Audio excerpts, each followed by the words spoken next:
In this module, we will understand overall order management process in ERP. For example, your organization have adopted an ERP system in your organization. Now, order taking से लेकर अब आपने customer को order पहुंचाना है, वो items पहुंचाने हैं जिसका उसने ऑर्डर किया है. It is extremely important that the people who are using the ERP system and the employees in the organization must understand what are the different steps involved in order management process. हम इस module के अंदर overall review करेंगे कि वो कौन कौन से स्टेप्स हैं और एक स्टेप के बाद दूसरा स्टेप वो कौन सा है जिसके जरिए एक पूरा ऑर्डर मैनेजमेंट प्रोसेस कंप्लीट होता है. तो आइए इसको रिव्यू करते हैं. इसमें अगर आप नोट कीजिए, इसमें सबसे पहले you will be having some kind of an information system. In ERP, for example, your company have adopted SAP ERP system. So in that ERP system, you will have a module that will support the tasks which are required to complete order management process. इस slide के अंदर we are referring to that module as sales information system. In some companies, when they buy ERP system, they can call that as a sales and information system, or the module name could be different. In SAP ERP system, the name of the module is sales and distribution. लेकिन उसका नाम कुछ भी हो सकता है. The important thing is कि order management process को समझा जाए. स्टार्ट के अंदर whatever the information system they are using, there will be some pre sales activity. याद रहे कि प्री सेल्स एक्टिविटी के दरमियान इंफॉर्मेशन जनरेट होगी जो ओवरऑल प्रोसेस में मेंटेन होगी और उस इंफॉर्मेशन की स्टोरेज भी इंपॉर्टेंट है. फॉर एग्जाम्पल, कस्टमर आपकी कंपनी को कॉल करता है. In response to that call, for example, वो कहता है कि मैंने कोई आइटम्स बाय करने हैं. So in response to the inquiry, the employ has to create a quotation for the customer, ताकि जिस आइटम और क्वांटिटी और टाइप ऑफ प्रोडक्ट्स वो चाह रहा है उसके अगेंस्ट एक कोटेशन जनरेट हो. Now that quotation is a digital item. इसकी स्टोरेज इंपॉर्टेंट है. Why? Because the next step after the quotation would be कि उस quotation, because generally quotations time limited होती हैं, टाइम सेंसिटिव होती हैं, तो वो कोटेशन उस टाइम पीरियड में वैलिड होगी. वो कोटेशन जब कस्टमर एग्री करेगा कि ठीक है, I am interested in buying that particular item, तो next step would be sales order processing. उसमें होगा क्या?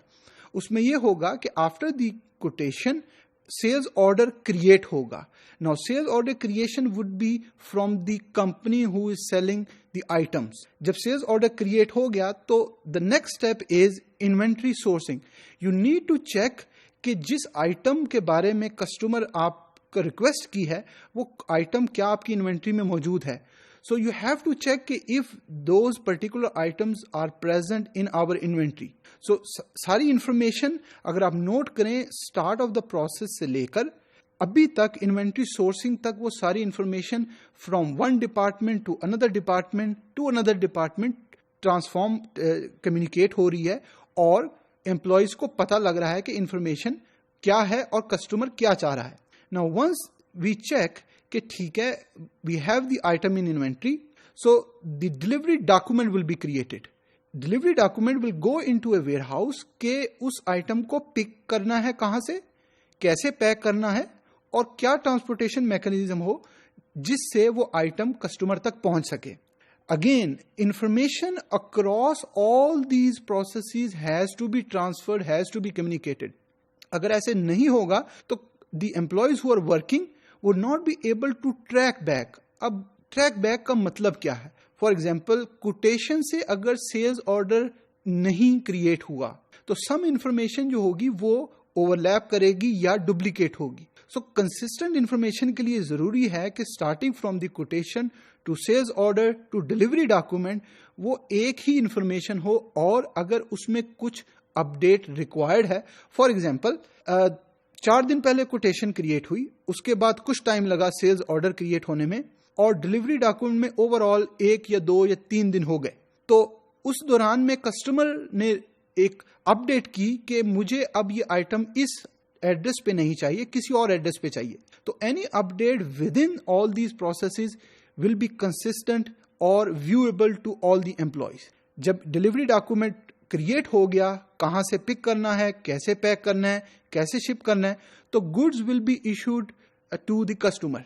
वो आइटम कस्टमर तक पहुंचा दिए गए and then billing will come into play.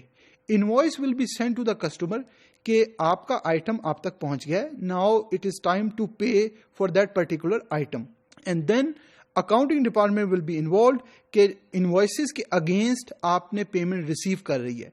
Now remember one important thing in overall sales order management process is कि इंफॉर्मेशन की कंसिस्टेंसी, इंफॉर्मेशन की डुप्लीकेशन जो है वो नहीं होनी चाहिए. कंसिस्टेंसी होनी चाहिए लेकिन डुप्लीकेशन नहीं होनी चाहिए. और अगर कंसिस्टेंसी एक ही रीजन की वजह से होगी, जब across the board in all the different departments, cross functional departments में एक ही information through ERP system communicate होगी.